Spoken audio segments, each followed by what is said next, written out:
আসসালামু আলাইকুম ভাইয়াপুরা, welcome to MS win channel. তো তোমরা সকলে কেমন আছো? আশা করি তোমরা সকলে সুস্থ আছো এবং ভালো আছো। আজকে আমরা একটা অন্যরকম পড়া করবো। সেটা হচ্ছে আমরা পায়ের মান বের করা শিখবো। তো আমরা সকলেই তো জানি পায়ের মান হচ্ছে 3.1416, যাকে ভগ্নাংশকে প্রকাশ করা হয় 22/7। তো এই পায়ের মানটা আসলো কোথা থেকে? এটা তোমাদের একটা মনে প্রশ্ন থাকা উচিত না? পায়ের মান তো ধ্রুবক, সেটা তো কখনো চেঞ্জ হয় না, সেটা ফিক্সড মান, সেটা হচ্ছে কি 22/7। তো এই মানটা আসলো কোথা থেকে সেটা একটু আমরা জানি। তো প্রথমত আমরা আজকে একটা প্র্যাকটিক্যালি পড়া শিখবো। ধরো 3 সেন্টিমিটার একটা ব্যাস নিলাম, সেখানে আমরা একটা বৃত্ত তৈরি করলাম। এরপর আবার 9 সেন্টিমিটার ব্যাস নিয়ে আমরা একটা বৃত্ত তৈরি করলাম। এরপর 7 সেন্টিমিটার ব্যাস নিয়ে একটা বৃত্ত তৈরি করলাম। ধরো যে আমার একটা সুতা নিলাম যেটা দৈর্ঘ্য ধরো 3 সেন্টিমিটার। এখান থেকে একটা বৃত্ত তৈরি করলাম এবং এই বৃত্তটা আমরা একটা দড়ির সাহায্যে মেপে দেখলাম, বা এই দড়ির সাহায্যে বৃত্তটা মাপলাম সঠিকভাবে।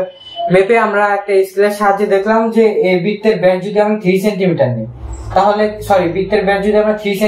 তাহলে তার পরিধি হবে হচ্ছে 9.24247 সেন্টিমিটার।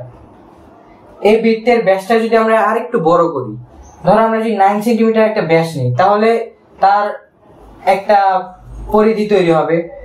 মানে ব্যাস আমি নিজের মতো করে নিছি, ধরো 9 সেন্টিমিটার একটা ব্যাস নিছি স্কেল দিয়ে মেপে। এরপর আমরা একটা ব্যাস পাবো না, এই ব্যাসের একটা পরিধি পাবো না। এই পরিধি আমরা ধরো একটা সুতা নিয়ে পরিধিটা মাপলাম, এরকম একটা সুতা নিয়ে আমরা পরিধিটা মাপলাম।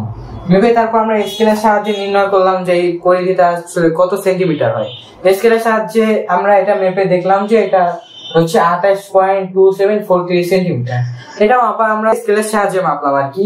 তো এইটা মাপা তো কোনো ব্যাপার না, আমরা এখানে কোনো ক্যালকুলেশন করলাম না। আমরা কি করলাম, প্রথমত আমরা নির্দিষ্ট একটা ব্যাস নিলাম, স্কেলের সাহায্যে ব্যাস নিয়ে আমরা একটা পরিধি তৈরি করলাম। এই ব্যাসে একটা পরিধি তৈরি করলাম, বা এই ব্যাস দিয়ে একটা বৃত্ত তৈরি হয় না, এই বৃত্তের একটা পরিধি হিসাব করলাম। কিসের সাহায্যে একটা সুতা নিলাম, সুতা নিয়ে পুরো পরিধি সমান করে মাপলাম।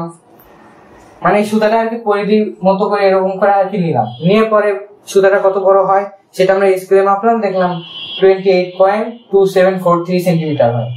মানে এখানে আমরা পুরা হাতে কলমে কিন্তু ম্যাথটা করতেছি, আমরা কোনো ক্যালকুলেশনে ম্যাথ কিন্তু করতেছি না। এরপর আমরা 7 সেন্টিমিটার নিলাম ব্যাস নিলাম 7 সেন্টিমিটার। এরপর 7 সেন্টিমিটার ব্যাস দিয়ে আমরা যে একটা বৃত্ত পাই, 7 সেন্টিমিটার ব্যাসের যে আমরা একটা বৃত্ত পাই, বৃত্তটা আঁকলাম। ধর পেন্সিল কম্পাসের সাহায্যে বৃত্তটা আঁকলাম। আঁকার পর দেখলাম এই সুতা দিয়ে এই মাপলাম, এটা আর কি কাপড়, ছোট একটা কাপড়, কিন্তু তোমরা সুতা দিয়ে মাপবা আর কি। পরিধি আসে হচ্ছে 21.99 সেন্টিমিটার, যেটাকে আমরা 22 সেন্টিমিটার বলতে পারি। 21.99 সেন্টিমিটার মানে কি 22 সেন্টিমিটার, কারণ 0.99 এটা 0.99 আছে, এটাকে আমরা 22 লিখতে পারি, এটা ব্যাপার না। তো আমরা যখন 7 সেন্টিমিটার নিলাম, তখন তার পরিধি আসে 22 সেন্টিমিটার। তো এখান থেকে আমরা কি সিদ্ধান্ত নিতে পারলাম? এখান থেকে আমরা একটা জিনিস জানতে পারলাম, যদি আমরা ব্যাস চেঞ্জ করি তার সাথে সাথে কিন্তু পরিধিটাও চেঞ্জ হয়ে আসতেছে। যদি আমরা ব্যাস কমাই তাহলে পরিধিও কমে যাইতেছে, ব্যাস যদি বাড়ে তাহলে পরিধিও বেড়ে যাইতেছে। তো পরিধির সাথে একটা ব্যাসের একটা সমানুপাতিক সম্পর্ক আছে না? ধরলাম সি, পরিধিকে ধরলাম আমরা সি এবং ব্যাসকে ধরলাম আমরা ডি। তাহলে আমরা কি লিখতে পারি, সি সমানুপাতিক ডি। সি এর মান কমাইলে ডি এর মানও কমতেছে। সি এর মান 3 সেন্টিমিটার, তখন ডি এর মানও কিন্তু কম 9.4। সি এর মান যখন বাড়াইছি 9 সেন্টিমিটার, তখন তার ডি এর মান 28.2 মানে বাড়ছে। অর্থাৎ পরিধির মান যখন আমরা কমাই তখন ডি অর্থাৎ ব্যাসের মান কমে, পরিধির মান যখন আমরা বাড়াই তখন ডি এর মান বাড়ে। এখান থেকে যদি আমরা সমানুপাতিক চিহ্নটা তুলে দিই, তাহলে কি লেখা যায়, C is equal to K into D, এভাবে লেখা যায় না? মানে আমরা কি করছি, সমানুপাতিক চিহ্নটা তুলে দিছি। সি মানে কি, সি কিন্তু আমরা ধরছি কি, সি ইজ ইকুয়াল টু পরিধি আর ডি ইজ ইকুয়াল টু ব্যাস। তাহলে সি সমানুপাতিক ডি, সি কমলে ডিও কমে, সি বাড়লে ডিও বাড়ে। তাহলে সি এবং ডি এর যে সমানুপাতিক চিহ্নটা আছে, সমানুপাতিক চিহ্নটা তুলে দিয়ে আমরা সমান চিহ্ন লিখতে পারি। সমানুপাতিক চিহ্ন যদি সমান চিহ্ন করতে চাই, তাহলে মাঝখানে একটা ধ্রুবক কে লেখা লাগবে। এটা তোমরা ম্যাথের নিয়মে অবশ্যই জানো হয়তোবা।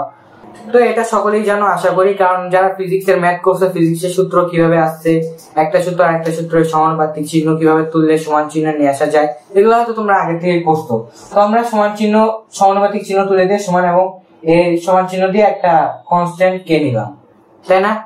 তারপর আমরা এখান থেকে কি লিখতে পারি, ডি যদি এর পাশে ভাগ হয়ে যায় C by D is equal to K, তাহলে C by D is equal to K এভাবে লেখা যায় না? তাহলে সি এর মান ধরলাম আমরা এই 3 নাম্বারটা নিলাম, 3 নাম্বারটা নিয়ে লিখলাম যে সি এর মান হচ্ছে 22/7 is equal to K. 3 number যে বৃত্তটা আছে সেটার ব্যাসার্ধ হচ্ছে 22, সরি পরিধি হচ্ছে 22 এবং ব্যাস হচ্ছে 7, 22/7 অর্থাৎ পরিধিকে এবং পরিধিকে তার ব্যাস দ্বারা ভাগ করলে তার উত্তর আসে কে। প্রত্যেকটা বৃত্তের ব্যাসকে যদি প্রত্যেকটা বৃত্তের পরিধিকে যদি আমরা ব্যাস দ্বারা ভাগ করি তাহলে একটা কনস্ট্যান্ট মান পাই। প্রত্যেকটা বৃত্তের পরিধিকে যদি আমরা ব্যাস দ্বারা ভাগ করি তাহলে নির্দিষ্ট একটা কনস্ট্যান্ট মান পাই, সেটা কি বলা হয় হচ্ছে কে। এবং সবচেয়ে ইন্টারেস্টিং ফ্যাক্টর হচ্ছে এই কে কেই কিন্তু বলা হয় হচ্ছে পাই, অর্থাৎ এই যে কে মানটা পেলাম না 22/7, সেই কে এর মানটাকেই বলা হয় হচ্ছে পাই। তো আজকে ক্লাস থেকে আমরা কি শিখলাম, আজকে ক্লাস থেকে আমরা পাই এর মান কিভাবে বের করতে হয় সেটা আমরা প্র্যাকটিক্যালি জানলাম। তো আজকে ক্লাসটা এইটুকুই।